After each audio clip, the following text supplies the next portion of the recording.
Welcome, everyone, to the PWGC Environmental Echo. Today, we're going to be talking about brownfields. I know that's a hot topic in New York City and Long Island, and we've got two guests with us today. We've got Andy Lockwood, a Senior Vice President from PWGC. We also have Jennifer Lewis, a Senior Project Manager from PWGC. And I'm your host, Paul Boyce, President and CEO of PWGC. So, if there are any questions, comments, or concerns regarding this podcast, or if you want more information, you can always reach us on our website, which is pwgrosser.com/podcast, and we look forward to hearing from our listeners. So let's just dive right into this as we always do with our topics. And Jennifer, Andy, why don't you guys try to explain or tell me what a brownfield exactly is? I'm sure people are dying to know. A brownfield is a site that has actual or perceived environmental issues. And those issues could be historical issues in New York City, on Long Island, former industrial sites, gas station sites, dry cleaning sites, sites that had historic fill deposited in them to build up a wetlands to make the site suitable for development.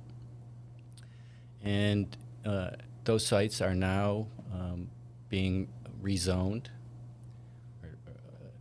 maybe for a higher use, going from industrial to a mixed-use development, a commercial development, or a strictly residential development.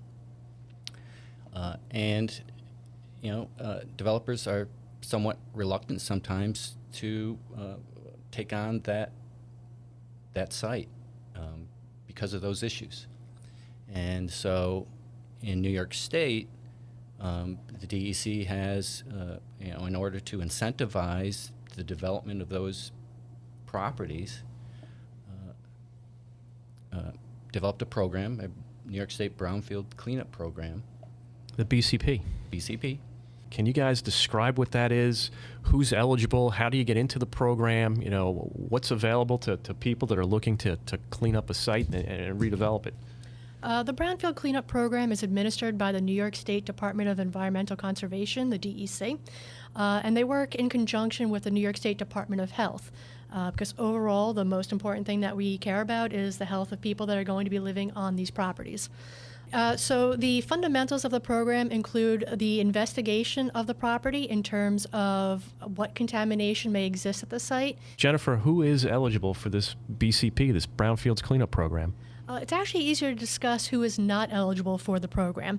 In New York State, you cannot be a Class 1 or a Class 2 inactive hazardous waste site. You cannot have an active order on consent on the site. Generally, other than that, you are eligible for the Brownfield Cleanup Program as long as you have a certain level of contamination at the site. So what qualifies as that minimum level of contamination? That will actually depend on what is the intended use of the property or the perceived intended use of the property. All right. For instance, we deal with a lot of developers that like to go in maybe some mixed use. They may have some, commercial businesses on a first floor or two, and then if it's a high-rise, they may have a few stories of residential. What would that be? So in that case, they'd have to meet the strictest use of the property, which would be the residential. So they'd want to meet the restricted residential soil cleanup objectives. And that actually brings back another point, is that you have to show contamination on your site that originated from your site.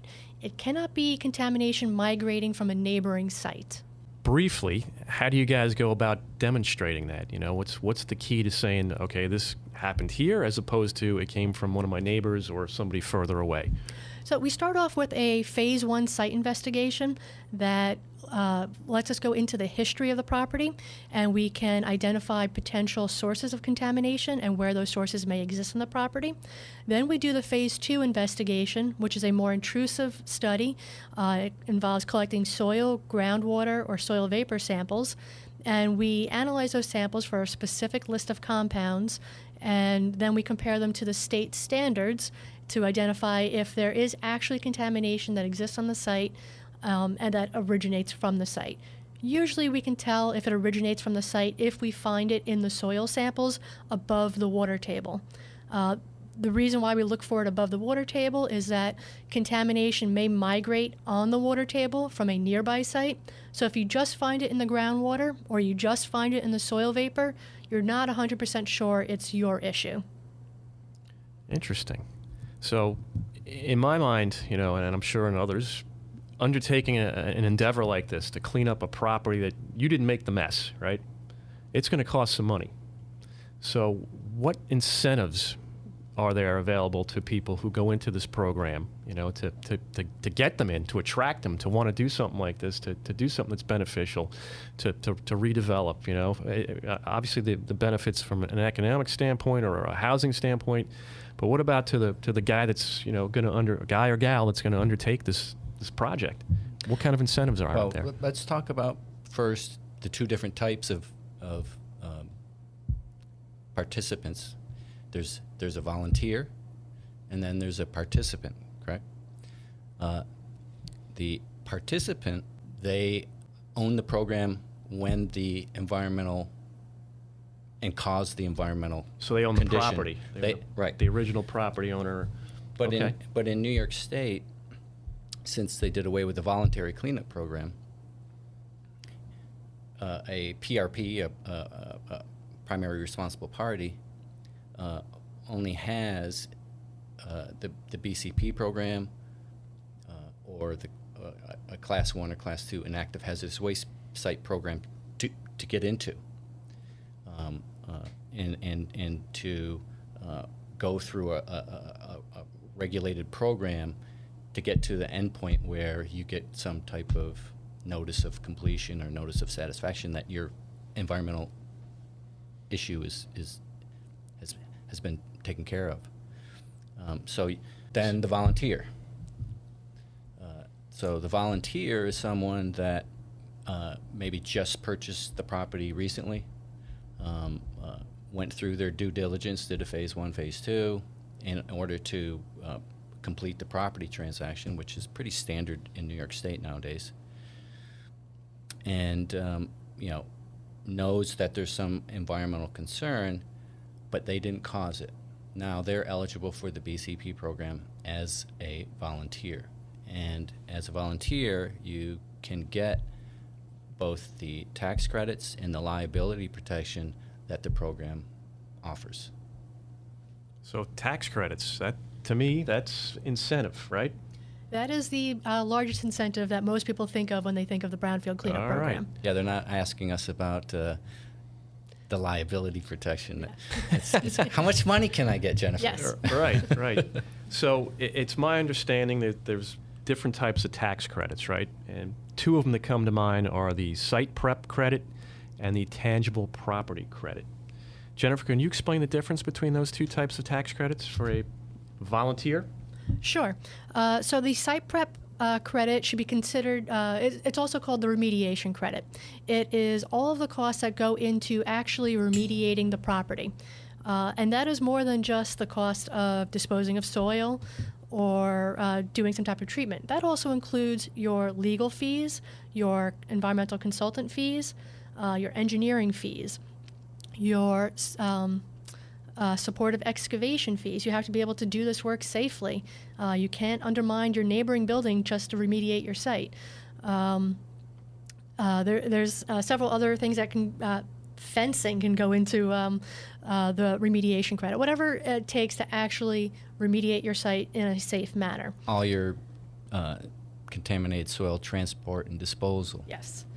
The actual investigation of the site. Once you enter the program, that's when the clock starts, or that's when the ticker starts going on what you can receive credit on. Is there a limit or a maximum, or is there a cap on how much is creditable, if that's the right term? On the site remediation portion, there is not a cap. On the tangible property credit, which we also call the development credit, there is a cap. So this is this portion of the tax credit is best used for a person that is going to redevelop a site. You don't need to redevelop a site to enter the BCP program, but it is the most lucrative way to get additional tax credits back. The tax credit cap for the tangible property credits is the lesser of one of these three options.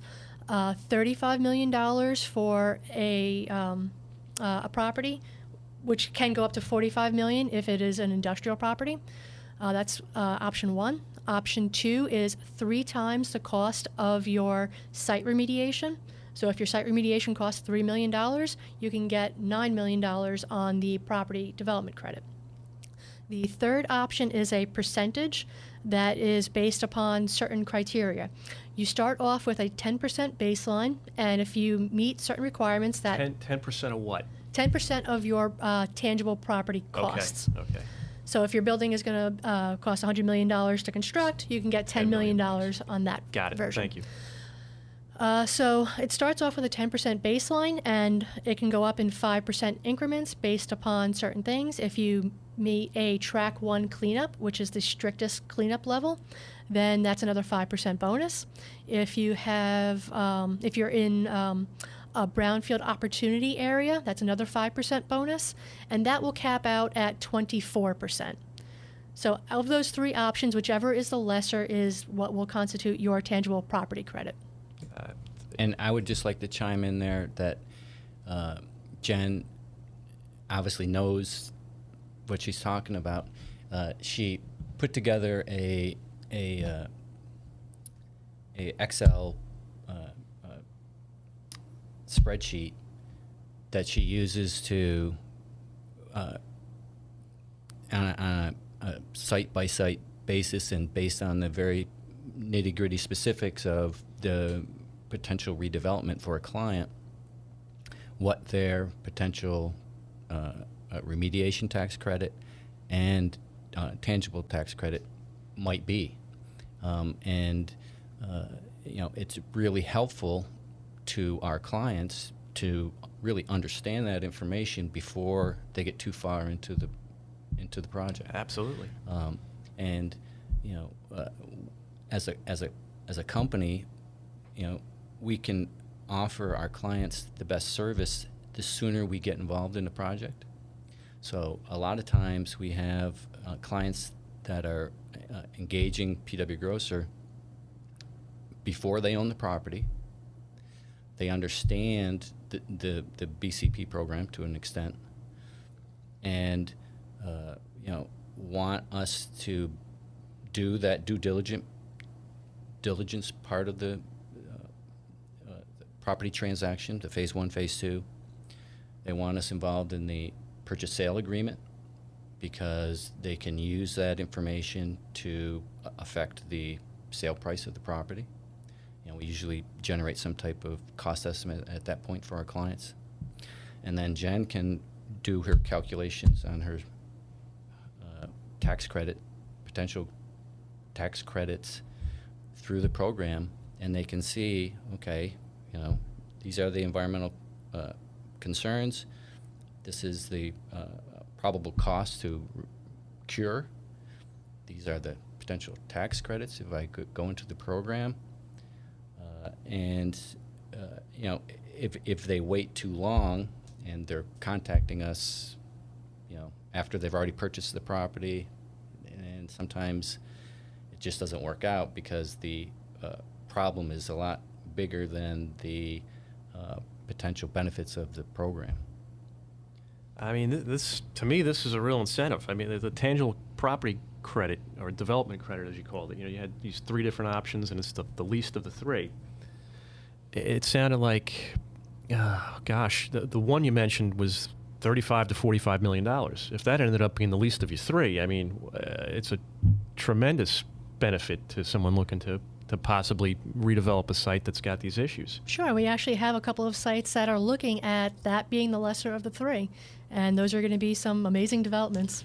That will certainly help. I mean, are there any other factors that go into calculating these credits? Like, what are some of the other aspects? Andy mentioned this Excel spreadsheet that you've developed, at P.W. Grosser to help people with this. Are there anything we didn't cover that might be of interest? Sure. I find a lot of the clients, they like to have that spreadsheet. They like to see, what that value could be, and they compare that to what the BCP is going to do to their construction schedule. Going through the brownfield cleanup program can be time intensive, but if you start it at the right time, it can actually kind of go along with your permitting process and flow through very nicely. You're leading right into my next question, which was going to be is how long does it take to complete this stuff? You know, talking about investigations, remediations, and how from start to finish. You know, I mean, does this add to the overall process to the time someone gets a certificate of completion or certificate of occupancy for the site? Yeah, it could add to the schedule, but ideally if we get in at the beginning phases of the development before they've even purchased the property, we can usually fit it into their schedule to create a little to no delay. So once after we finish doing a phase 2 investigation and we confirm that there is contamination there that will make the site eligible for the brownfield cleanup program, PWGC will prepare an application that we submit to the DEC that provides details on the site, its history, and what the intended use of the site is. From there, once the application is accepted, the ticker starts going on what we can collect for the tax credits. The next phase is doing a remedial investigation. It's similar to a phase 2, but it's more robust. It requires a lot more sampling, more areas that you have to collect these samples from. We prepare a report on that. We submit that to the state. They review it, the DEC and the DOH. Once they are happy with the report, they approve it, and then we can go on to the next phase, the remedial action work plan. This is where we start planning how we're going to remediate the site. This is what the contractor has to implement as he's doing his construction. A lot of the times we like to incorporate the construction and the remediation as much as possible. So property might be developing a building with a basement. Part of our remedial action work plan will be excavate the contaminated soils. So in this case, the developer is not seeing any added expense. For the most part, they're not seeing any added expenses that they weren't going to incur anyway. Now, all throughout this process, there are a lot of steps. I really compressed it, but there's a lot of documentation that has to be done. That's in the form of work plans, reports, and then there are mandatory public comment periods. 30 days for each public comment period, except the remedial action work plan. That one is a 45-day public comment period because that's a very important document, and the state wants to make sure that the appropriate parties have enough time to review everything and get their input in. So the real fun part starts when the remedial action is implemented and the construction of the building starts. Once we finish whatever our plan details, which might be the removal of contaminated soil, some other treatment methods, and then typically installation of a site cover, which many times is the foundation of the building, the concrete slab. Once that site is fully capped, usually PWGC's time at the site ends, and we're just finishing up our final reports so that the site can obtain its certificate of occupancy. Okay. So from start to end, for, say, PW Grosser, if that makes it a little bit easier, how long are we involved? I would say the initial part from the application to the preparation of the remedial action work plan could take up to a year. We have some flexibility on how long that takes. And then the actual implementation of the remedial action is really dependent on somebody else's schedule, usually the contractor. Construction-based, yep. Yep. Okay. And then once our final elements are in the ground or whatever our plan calls for, we can usually be finished very quickly thereafter. Another term that I often hear associated with BCP or brownfields is an end zone. What is an end zone? Can you guys explain that to our listeners? Sure. So let me first explain why an end zone is important. Sure. Throughout New York State, any site originally could enter the BCP program without facing certain criteria. In 2015 or so, the program was reworked to make it there was too much incentive already in New York City for property development, so they realized they didn't always need the brownfield cleanup program to further that incentive. So what they did was they changed the program so that any city with a population of 1 million people or more, which in New York is only New York City, would have to face one of 3 criteria or gateways to get into the program. One gateway is the end zones. Another gateway is if the property is underutilized or underwater. It means the remediation cost will cost more than the property is worth. And the third gateway is if they're using affordable housing for the property.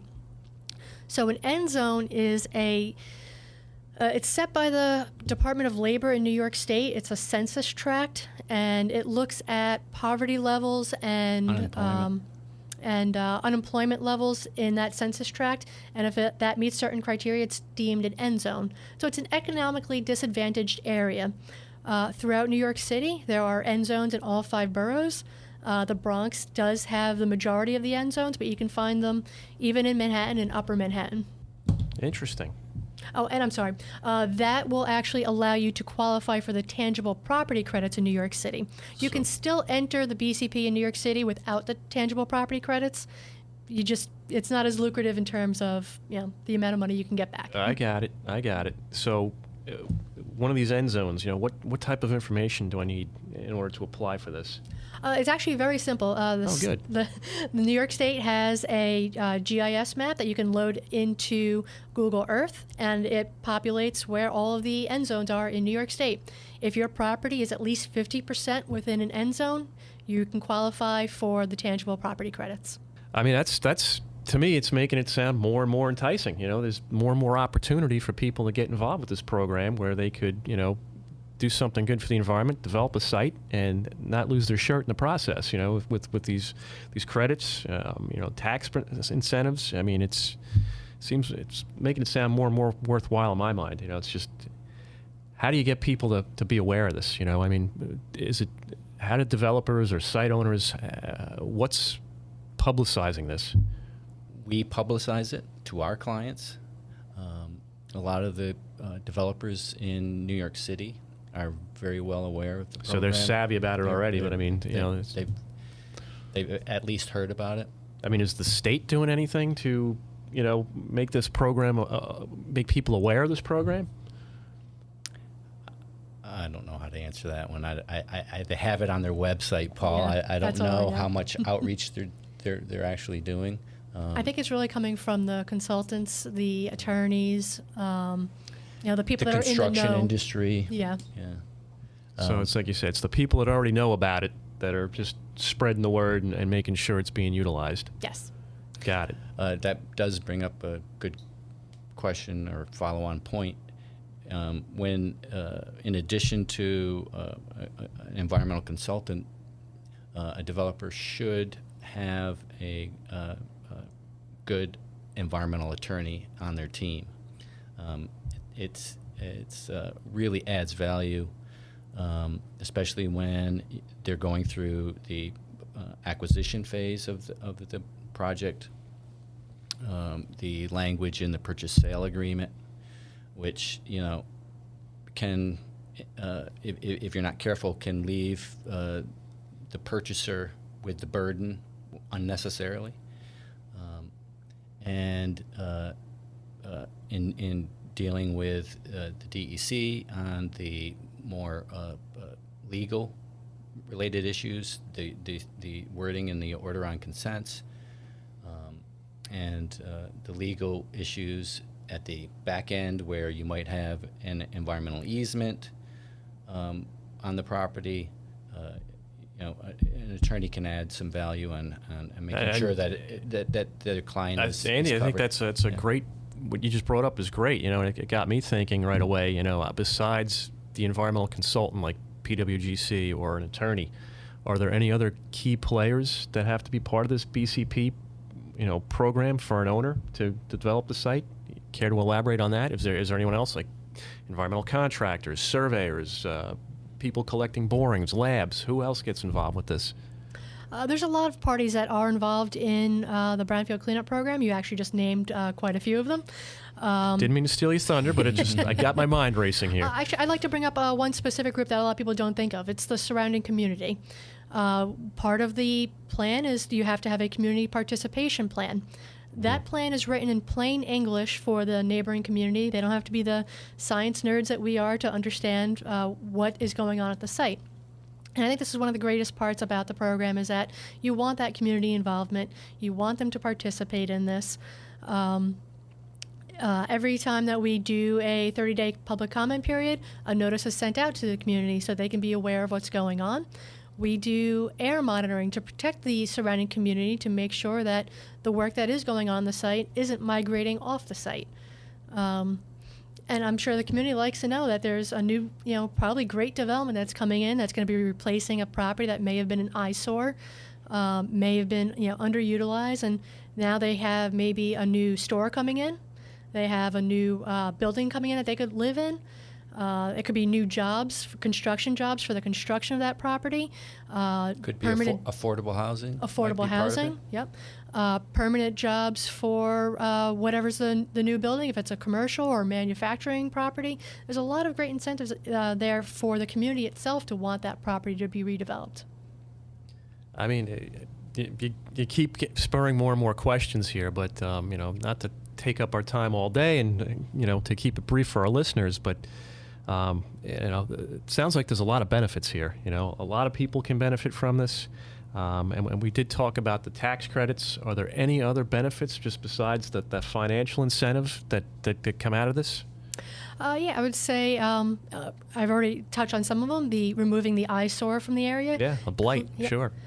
Cleaning up a property so that the future occupants are in a property that they know is safe. Either the site is cleaned up to a unrestricted use, which means it's cleaned up, basically completely, or there are engineering controls put on place to keep that property safe for the future occupants. Sometimes we can't get out all the contamination. It's the nature of the beast. So we put in controls that help continue to remediate or protect while the site's in use. So again, spurring more questions. You mentioned we can't get all the contamination all the time. What dictates or mandates where we can stop? That depends on what our intended use of the property is. We do still want to meet that the cleanup objectives of that intended use. Sometimes we can't, and so we have to. We look at. There's 3 different tracks of remediation. Track 1 is the unrestricted use. That's the cleanest you can get. Track 2 is has specific site cleanup objectives: restricted residential, commercial, industrial. And then there's the track 4, which is a site-specific cleanup objective. So the DEC and the DOH work together to come up with the cleanup objectives that site should meet, and that is going to be based upon the intended use of the property and what engineering controls or institutional controls are put in place. As Andy mentioned, one of those institutional controls is the environmental easement. That's a document that's going to follow that property if it ever gets sold, so that the new owners of the property know what has to continue to be enacted at the site to keep it safe. Interesting. All those conditions are usually documented in the remedial action plan. Oh, I'm familiar with those. I've seen quite a few in our office. Have you signed or stamped a couple of them? Yeah. Get a PE stamp and you'll always have work.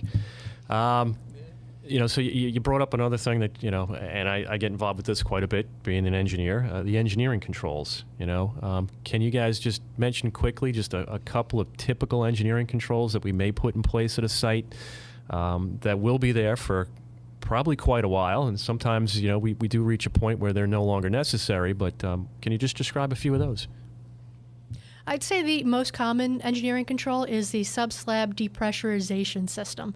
What that does is basically it creates a preferential pathway for contaminated soil vapor beneath the property to reach these pipes that are installed beneath the concrete slab, and then it's routed up to above the roof line. So basically it can no longer... a concrete slab it's a porous entity that soil vapor can migrate through. So we try to prevent that with the subslab depressurization system. By creating that preferential pathway, that soil vapor can go into that pipe and then be exhausted up above the roof line so that it will not accumulate inside the building. So do we have to treat that exhaust sometimes, or is it okay to just discharge to the atmosphere? What happens then? It depends on the concentration of the contaminants beneath the slab. At certain levels, we do have to do treatment. A lot of times that is a carbon drum, or a lot of times that is a 55-gallon drum of granulated activated carbon. It's similar to what you might see in your water filter on your tap. So once the contaminated air passes through that filter, it's considered treated and it can be discharged to the atmosphere. Interesting. And what type of regulation or oversight or monitoring has to be done once you put an engineering control in place? Usually there's annual requirements to do a periodic review report. Before we get to that, the final report that we prepare for a site after the remediation has been completed is called the final engineering report. If the site does not meet a Track 1 cleanup, usually there is a site management plan that accompanies that final engineering report. That site management plan will lay out what you have to do for future activities at the site. That could include annual monitoring of the site. Sometimes if you have monitoring wells there in the groundwater, you might have to do quarterly groundwater sampling until you exhibit levels that are low enough to either reduce the frequency of groundwater sampling or eliminate groundwater sampling. And all of that is documented in a periodic review report, which is usually submitted on an annual basis. It involves also an inspection of the property, make sure the use hasn't changed, make sure that the site cover is still in place, and other things. Again, the main purpose is to make sure that the occupants of the property are safe. Oh, wow. And the site cover is also a very common engineering control. Yeah, definitely Jennifer brought that up, and we are familiar. Your building footprint, concrete, sidewalks, asphalt. Asphalt parking, sure. And then typically any landscaped areas or open areas have at least 1 or 2 feet of clean, unrestricted use, a level fill, so that there's no direct contact to contaminants that we may have left behind in accordance with any approved plans, but it's not available for people to come in contact with. So are there any limits to how long you have to go into the future with monitoring or sampling, or is it just dictated based on how the numbers go? It goes on for a while. I just got off the phone with someone this morning complaining to me because he has to do another PRR. And PRR is what? A periodic review report. Thank you. Why do I have to do this every year, Andy? Why can't we stop doing it? I'm actually working with a client right now. We have a plan with the DEC and DOH to try to eliminate further further monitoring. It's going to take a couple more years to get to that, but we at least have that plan in place to get us there. Wow. I mean, this is interesting, this whole Brownfields cleanup program. You guys, we've basically taken from what is a brownfield all the way through the whole process to now we've got the site cleaned up, it's occupied, and we're into simple monitoring and, I guess, maintenance or periodic review, if you will, right? And that's essentially the end of it, right? At least as far as PWGC's involvement. I mean, the owners and operators have to continue to monitor and maintain and comply with the regulations, but it sure is an interesting process. Guys, have any closing thoughts or comments you want to make on a Brownfield cleanup program? In the last few years, BCPs have been a big part of our workload. Sure have. It's part of our core business at this point. Absolutely. Probably, I'd say almost half our technical staff are one way or another involved with that type of work. So it is impressive. I'm glad to see that it's going, it's progressing in New York City. Do you guys see any movement out here on Long Island with it? I mean, obviously I can see the real strong benefits in New York City, but what about for Long Island? People don't consider the offsite liability. That's a huge benefit if you don't have to undertake a groundwater plume remediation exiting your site. So we are seeing more and more of it on Long Island. And then I also would just like to throw in that there are some other similar type programs to the BCP program, specifically in New York City, that maybe we'll talk about in a future podcast. The New York City Office of Environmental Remediation e-designation program, which is very similar to a BCP program, has some liability protection benefits. There are some grants, I think, for some limited grants. I think the max you can get is about $50,000. Yeah.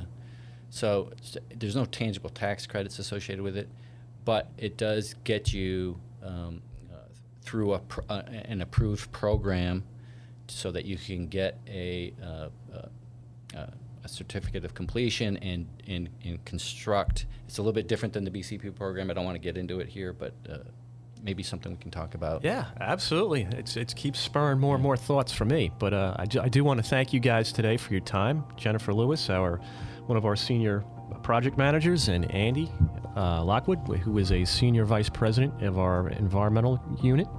And I am Paul Boyce, again, the host, CEO and president of PWGC. Again, to our listeners, if you found anything here stimulating or you want to find out more about it, please reach out to us on our website, which again is pwgrosser.com/podcast. And we will have more on this topic with upcoming podcasts. And again, I thank everyone for their time.